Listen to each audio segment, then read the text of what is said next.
Thank you, Ed. We're going to sing again before I look at that passage and speak about it. We're going to sing Christians Awake, Salute the Happy Morn.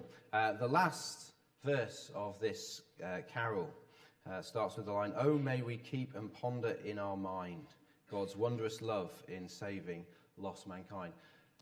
After Christmas Day, and for many folk around the UK, Christmas Day might be the only day that they go to church, or midnight mass last night, which goes into Christmas Day, might be the only time they go to church.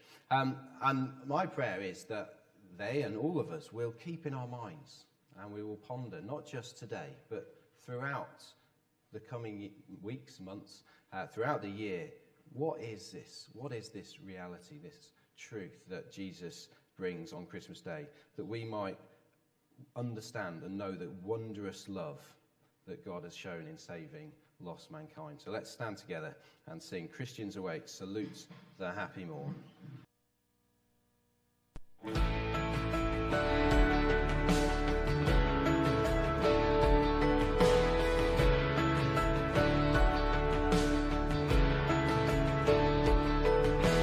Christians awake, salute the happy morn, on which the Savior of the world was born. Rise to adore the mystery of love, which host of angels chanted from above. With them the joyful tidings were begun of God incarnate and the Virgin Son.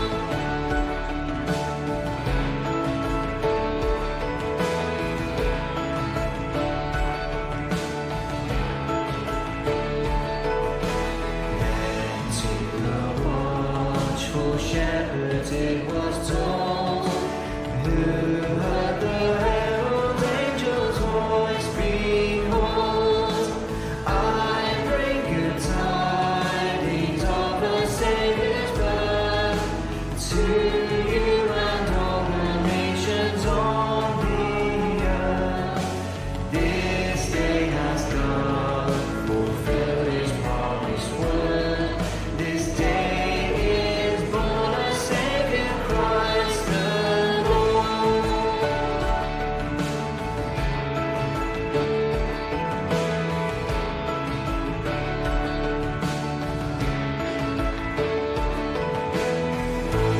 May we keep and ponder in our minds God's wondrous love in saving lost mankind. Christ who was born upon this joyful day, earth and the soul his glory shall display. Saved by his love, unceasingly shall sing eternal praise to heaven's almighty King.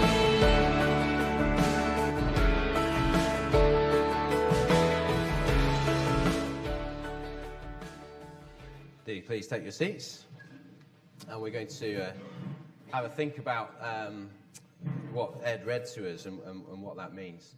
If you have got a Bible to hand, that's helpful. I will have most of the references or Bible verses that I'll speak about on the screen as well. So I wonder, put your hand up if any of you received a book for Christmas. Put your hand up if any of you got a book. In, I think it's Iceland, their custom is every Christmas Eve, that's the gift they give. Everybody shares a gift of a book at Christmas. There we are. And these are some of the books that have been recommended for 2022 as gifts that could be given. And I don't know if you've seen The Boy, the Mole, the Fox and the House. That's the one that's being sort of celebrated quite widely across the UK. It's on the BBC, and I think they've shown the animation of the book at least twice already on the BBC over the last few days. So for some, reading is what they love to do. If they've got time, they'll get a book and they'll sit. I'm one of those people. I love reading, but not everybody is.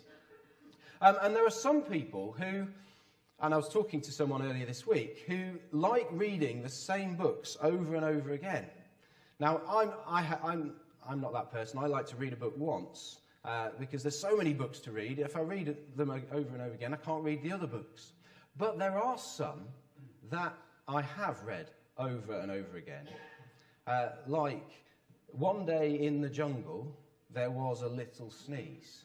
And I could tell you the whole of that book, because I've read that book at bedtime so many times to 4 children, that is now ingrained in me. I don't need the book. In the same way, there's other books like Monty Loved Inventing, and I could probably carry on with that. And I wonder if you can recognise any famous lines from the first line of a book. So don't shout them out, but here's the first one. This isn't necessarily a children's one. Marley was dead. That's how the book starts. Charlie, do you know that one? It is Scrooge, or A Christmas Carol. Well done, yeah. So what a way to start a book. That's not a bedtime reader for toddlers, but Marley was dead. How about this one? This one's more of a children's book, perhaps. A mouse took a stroll through the deep, dark wood. Theo, do you know that one? The Gruffalo. Do you know the next line? A mouse took a stroll through the deep, dark wood. The mouse saw... And the nut looked good. Very good. Well done. How about this one? This one's for the adults.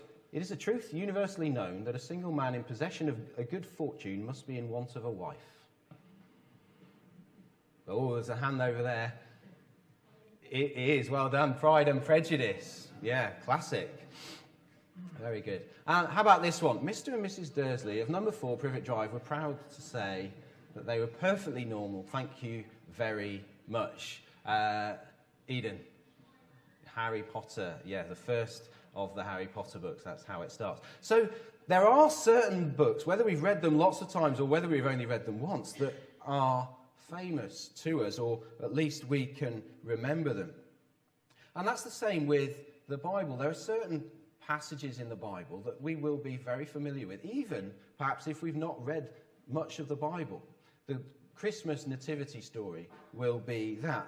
Here's a line. In the beginning was the Word. Those of you know and were listening to Ed earlier on, that's from the book that we've read, which is from John's Gospel.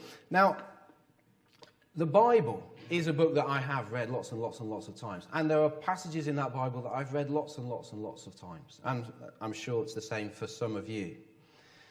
But every time we read it, there's something new that comes from it. Because the Bible isn't like a story. The Bible is the living word of God, inspired by God, written by men, inspired by the Holy Spirit. And it tells us all about God, everything we need to know. It's God-breathed. And this is a verse from 2 Timothy. Paul writes this: all Scripture, that's everything in the Bible, from Genesis all the way through to Revelation, is God-breathed and is useful for teaching, rebuking, correcting, and training in righteousness. So the Bible is, for whatever book you've received this Christmas, the Bible is a book that's got so much more power and authority and is so much more important than those. And there are 4 Gospels. Many people will have read parts, and over the last few days or weeks, even at school, you might have heard parts read from one of these Gospels, Matthew, Mark, Luke, or John, that tells the Christmas story.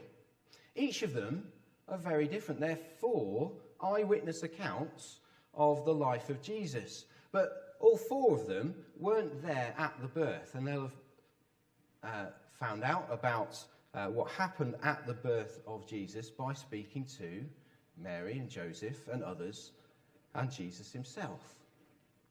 All 4 of them are different, and they give a different view of the life of Jesus. Luke's Gospel, as we've been looking at over the last few weeks, seeks to take an ordered account of what happened.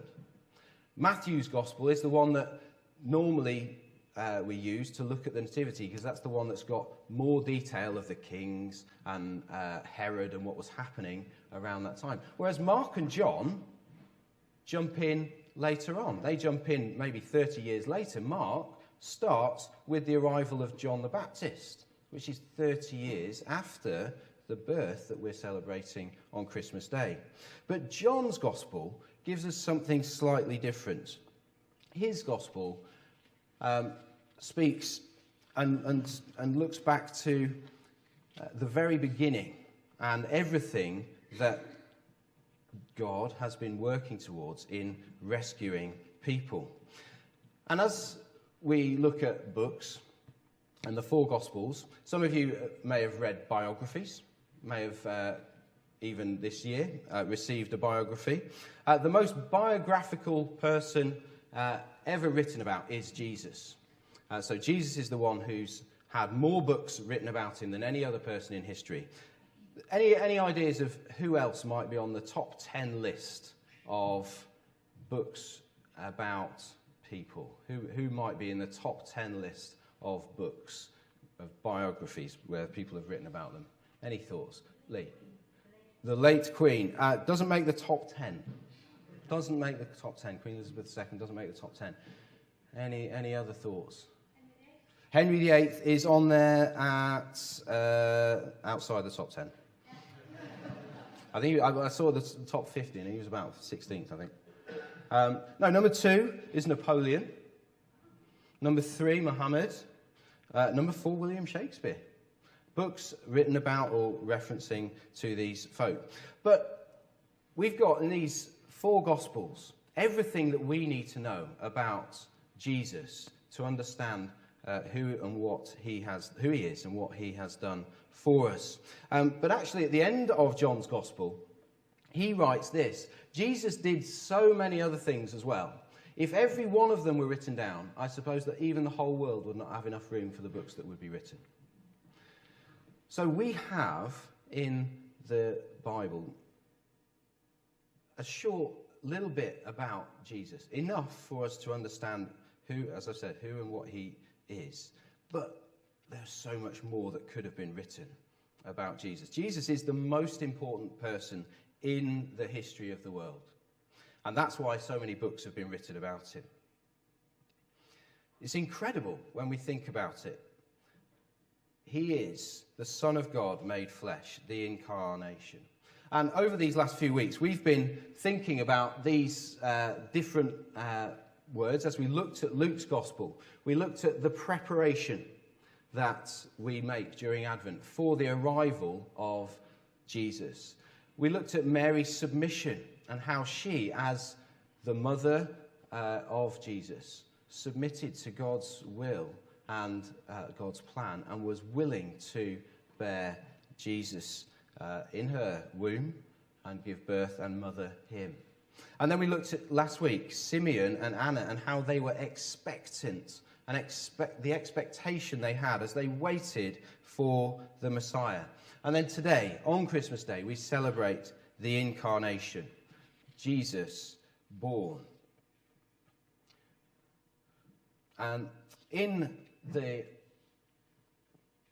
first chapter of Luke, where Zacharias sings, and we looked at this a couple of weeks back as we were preparing, he uses these words, knowledge of salvation. So this is what the Messiah, Jesus, brings. Knowledge of salvation through the forgiveness of their sins because of the tender mercy of God, by which the rising sun will come to us from heaven to shine on those living in darkness and in the shadow of death, to guide our feet into the path of light.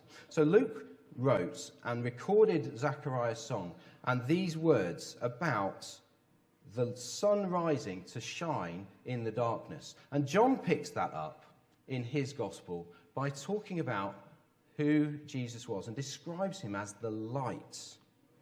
In John chapter 1 verse 4, as Ed read to us, in him was life, and that life was the light of all mankind. The light shines in the darkness, and the darkness has not overcome it. So in John's Gospel, as he speaks about Jesus, as he writes about Jesus coming into the world, he describes him as a light in the darkness. Now, the world around us, we often don't think of it as being a dark world. But the Bible is very clear that the world is a dark place. There are lots of things around. We prayed about them, some of them earlier this morning. As we think and as we engage with the world around us, we can see that there is lots that is wrong. There is lots that is dark. Even in our own hearts, if we're honest, there are things that we don't want other people to know about, that we don't want other people to hear or see, that darkness. But Jesus comes to shine a light into that darkness. And look, the darkness has not overcome it. Even the smallest candle in the darkest of room pushes back the darkness. What does this light mean? The true light that gives light to everyone was coming into the world. He was in the world, and though the world was made through him, the world did not recognize him. So John's very clear that Jesus was there right at the beginning of creation. He was the one through whom the world was made.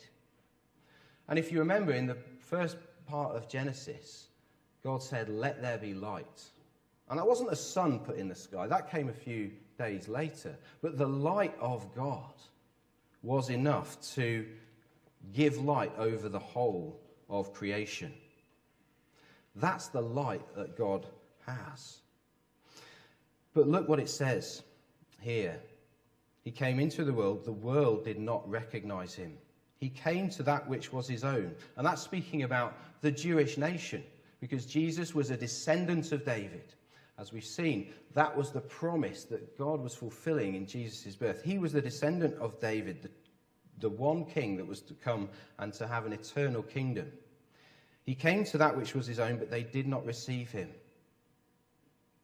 That's a bit of an understatement, really. Because what we see as we look further at Jesus' life is it wasn't they just didn't receive him. They totally rejected him to the point that they put him on a cross and crucified him.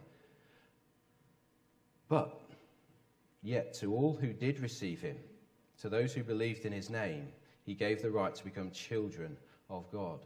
The rejection and the crucifixion that Jesus suffered meant that those who did receive him, those who did trust him,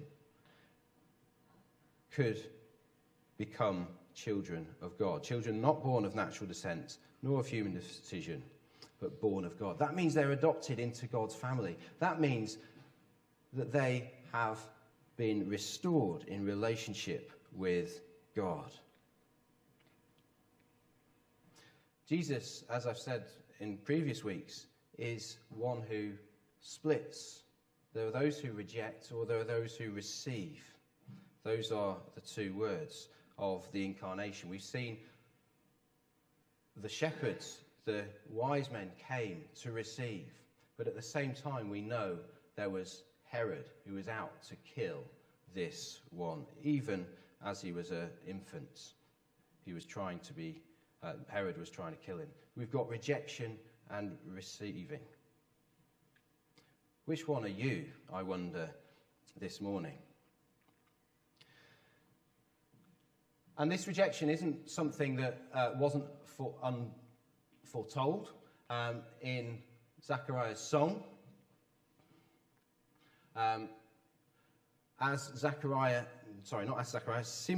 Simeon, 8 days after Jesus was born, took him in his arms and prophesied about him. He said, "My eyes have seen your salvation, which you've prepared in the sight of all nations, a light," again using that word, "a light for revelation to the Gentiles and the glory of your people. This child is destined to cause the falling and rising of many in Israel." So even as Simeon held baby Jesus and prophesied about him, he was clear that Jesus would split the crowd. There would be those who fall, and there would be those that rise, those who reject and those who receive. So what is this salvation that Simeon is talking about?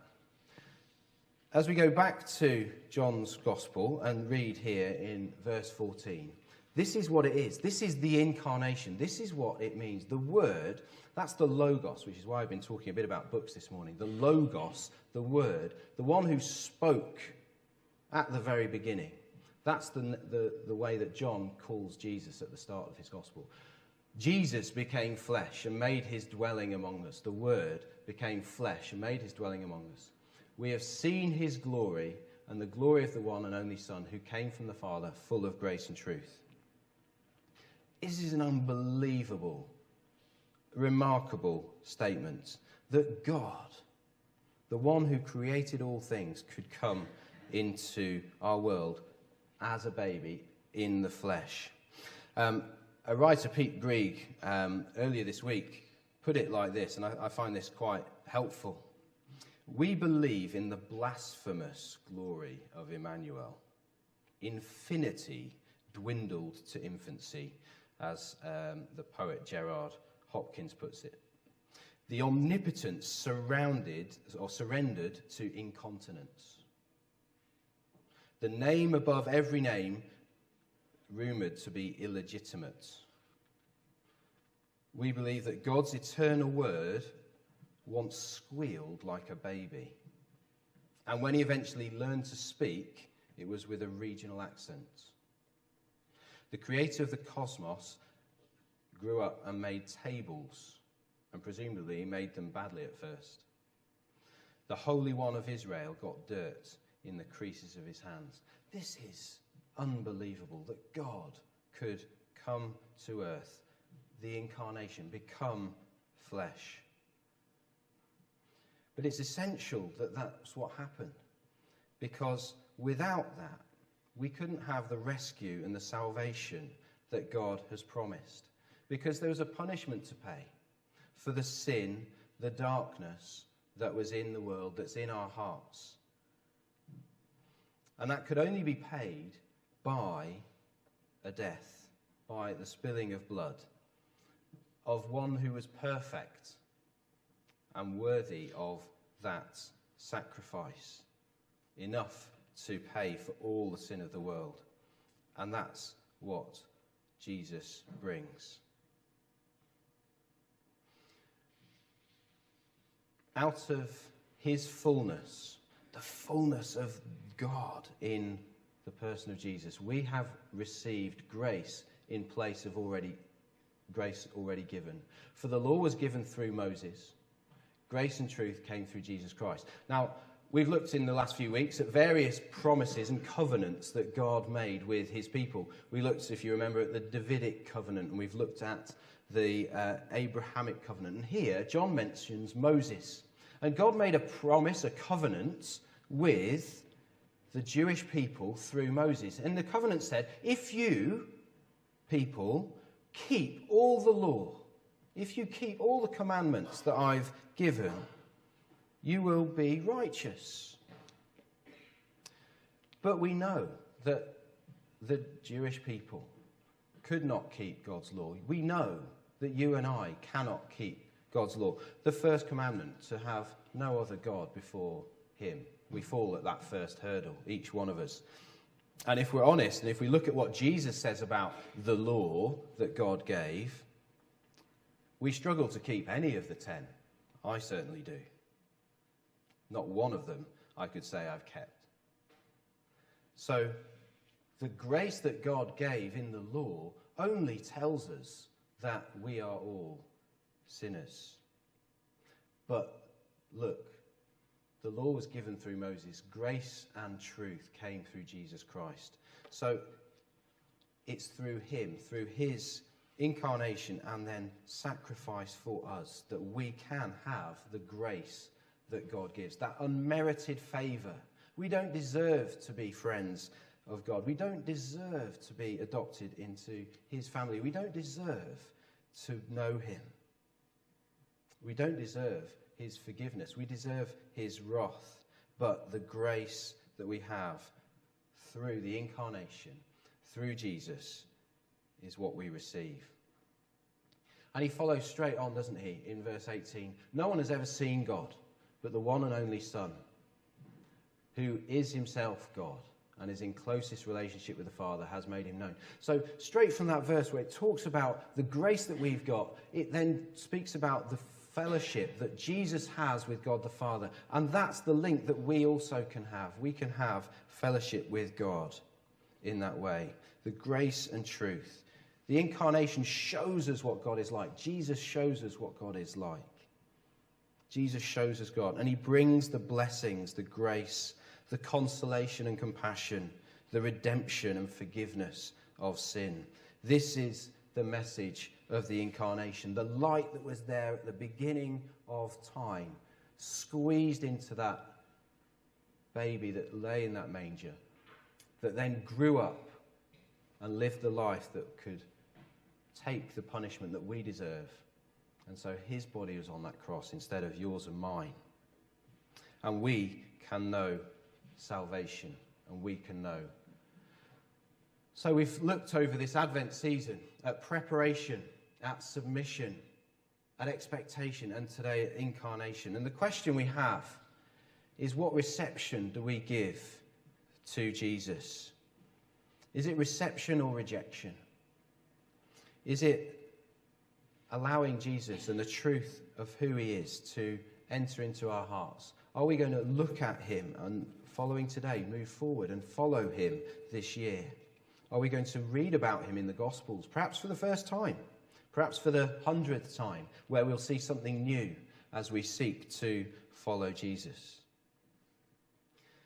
There's nothing on earth that can satisfy. There's nothing on earth that can fulfill the longings of our hearts. There's nothing on earth that can give us the forgiveness that we need for the sin that's within us. If we're honest with ourselves, we know that's true. But Jesus has offered it on this Christmas day in his incarnation. What are you going to do with that? Rejection or reception? I pray that we will think on these things more, as that song reminded us. Oh, may we keep and ponder in our mind. And if you come back next Sunday, then here we'll be talking more about Jesus as we look at the Bible every single week. We're going to finish in a moment with the Christmas hymn. A hymn for Christmas Day, as Charles Wesley entitled it. I didn't realise that Hark the Herald Angels Sing had 5 verses.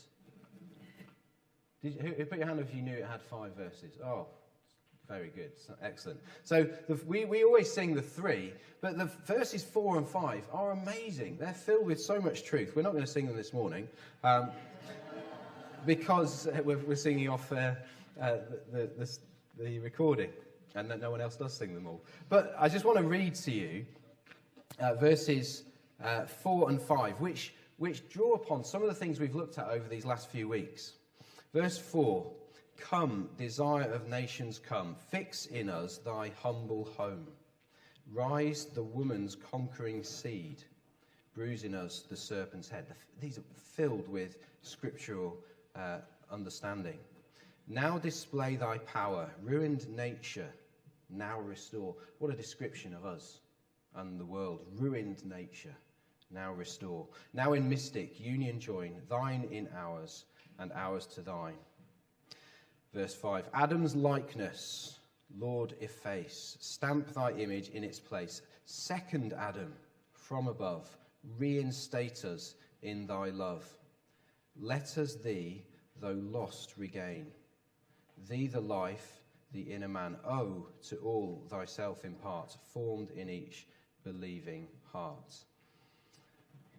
Amazing words. The first 3 verses that we will sing are also fantastic, and they finish with celebrating what Jesus was born to do. Born that no more may die. Born to raise us from the earth. Born to give us